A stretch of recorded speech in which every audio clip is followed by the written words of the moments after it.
This is Bill Sang, the author of the Giganotus Rex series.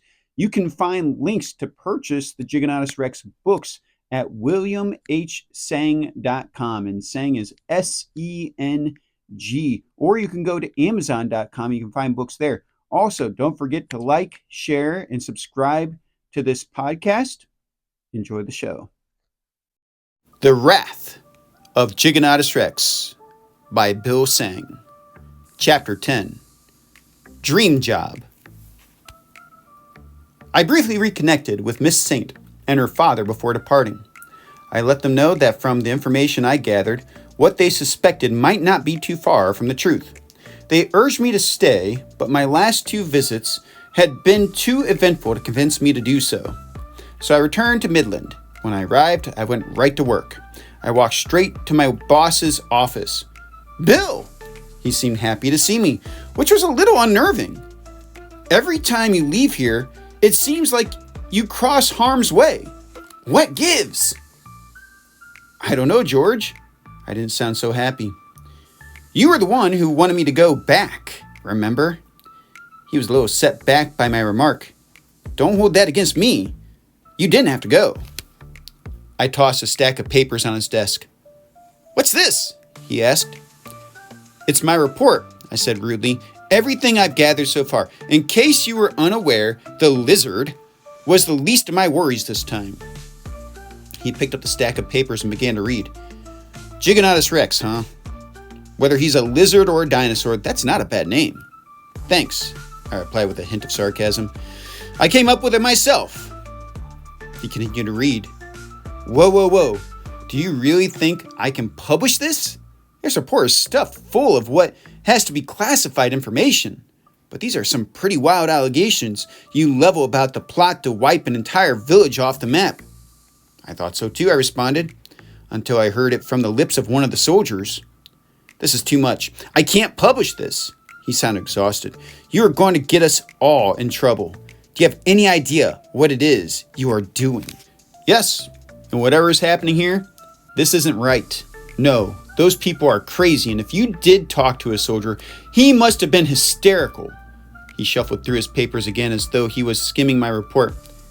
"How can you trust a bunch of people who are mounting a rebellion? They are going to say things to make you think they are innocent. This is all a ploy to get you on their side and to sway the city people." I became frustrated. "At least be reasonable enough to grant me the possibility that I am not crazy.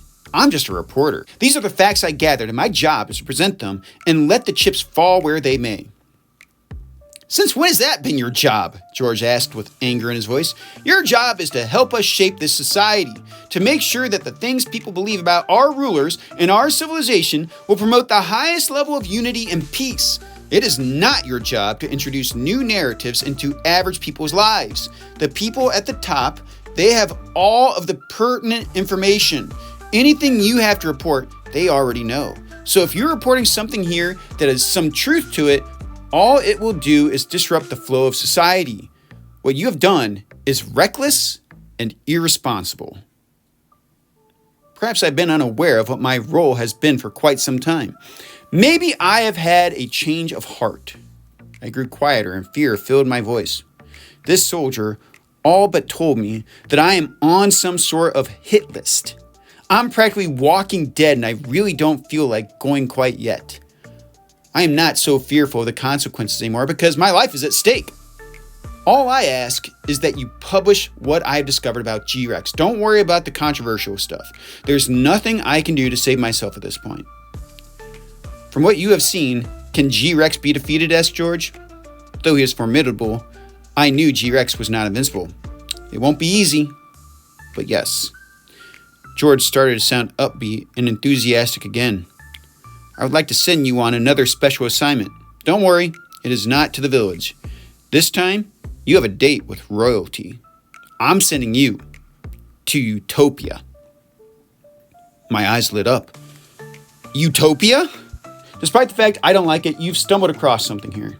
He started scribbling some notes on a pad of paper. "There is a story to be shared, and perhaps there is something to be learned. You've heard from the dregs. Now you need to hear from the elite. You get an opportunity that not many people get. You can thank me when you get back." I didn't know what to think. This was definitely a change of fortune. From being trampled by giants to dining in luxury? I couldn't be more grateful for what George had just provided. George was already starting to take care of the arrangements. "I'll schedule transportation for you. I should be able to book all the arrangements by this evening.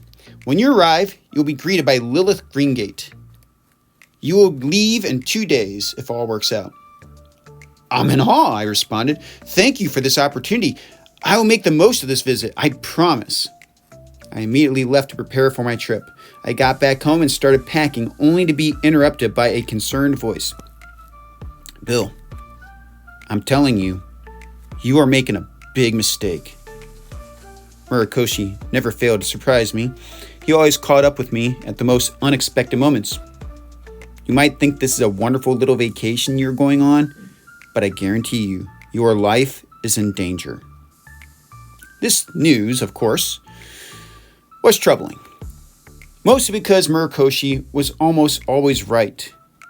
"Murakoshi, I report the news. In the past few weeks, I've lost my fear of death. I was ambushed by a dinosaur, trampled by a robot, and threatened by a pilot. I don't doubt that something is fishy about all of this, but I want it." His frustration showed in his voice. "You have heard firsthand that someone wants you dead? You obviously don't know who the rulers are.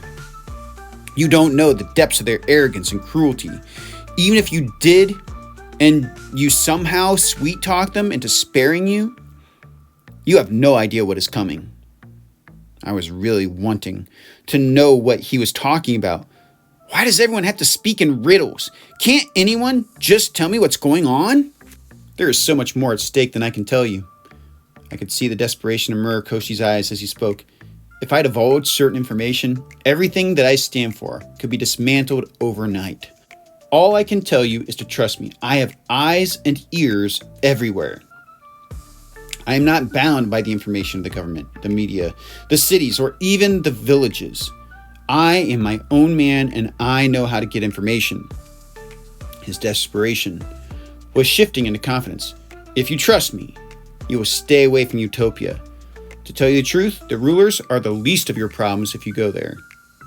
I stopped and looked Murakoshi right in the eyes. I stared at him for a moment, and I recognized the seriousness in his face. I had never seen him this concerned before. He was truly upset. "I understand, my friend," I replied. "You have helped me so much throughout the years. I do trust you.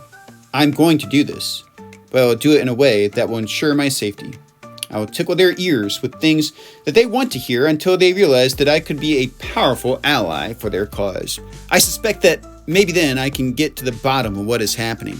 If there's something more that threatens my life, I will bear the consequences myself. Anything that happens to me is not your fault because I have been duly warned." I stepped away from my professional tone for a minute. "You've been a great friend. If anything happens to me while I am gone, I want you to know that I value your friendship and would be willing to trust you with my life. This one time, though, I feel that this is the right decision." Murakoshi lightened up a little.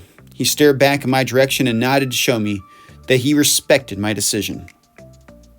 "My friend," said Murakoshi, "people like you are hard to come by. Come back safely or else my life is over." Now I was concerned and considered not going. "Why would they kill you?" He shook his head. "No," he replied. "My life will be over because my mind will no longer be my own. There will be no one else I can trust with my thoughts on the level that I have trusted you." I bade him farewell and boarded my transport. I wasn't scared. What had I to fear? If the government wanted me out of the way, they would do it quickly and painlessly. Murakoshi knew this. So why was he so afraid?